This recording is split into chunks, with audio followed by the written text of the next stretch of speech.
होगा। लेकिन जो मैंने फैसला किया अब ये कि हमने अब इस निजाम का हिस्सा नहीं रहना। मैं अपनी सारी चीफ मिनिस्टर्स, अपनी पार्लियामेंट्री पार्टी से अब मिलूंगा और हमने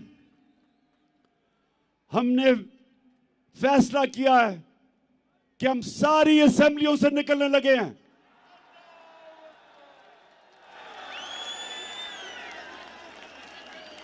हम बजाय अपने मुल्क में तोड़फोड़ करें, हम बजाय अपने मुल्क में तबाही मचाएं, इससे बेहतर है कि हम इस करप्ट निजाम से बाहर निकलें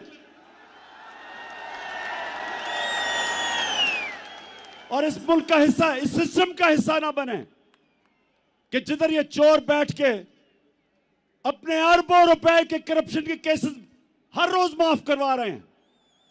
गरीब लोग जेलों में हैं, छोटी छोटी चोरी पे बेचारे लोग जेलों में गल सड़ रहे हैं और ये बड़े डाकू अरबों रुपए की चोरी अपनी माफ करवाने के लिए पहुंच जाते हैं। और मुझे अफसोस वो है जो लोग इनको एनआरओ देते हैं।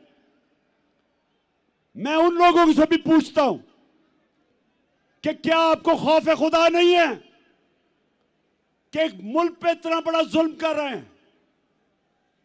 क्या आपको खौफ नहीं है कि आपने एक दिन अपने मालिक को जवाब देना है? आप कैसे रातों को सोते हैं कि एक एक बड़ा डाकू, उसके केस माफ हो रहे हैं अरबों रुपए के? आप कैसे रातों को सोते हैं कि बेरोजगारी और महंगाई में गरीब आदमी चोरी करता है और वो जेल में गल सड़ रहा है? इसलिए मैंने अपनी चीफ मिनिस्टर से भी बात की है। मैं अब अपनी सारी पार्लियामेंट्री पार्टी से मीटिंग शुरू कर रहा हूं और इंशाअल्लाह आने वाले दिनों में हम अनाउंस करेंगे जिस दिन हम सारी असेंबलियों से बाहर निकल रहे हैं।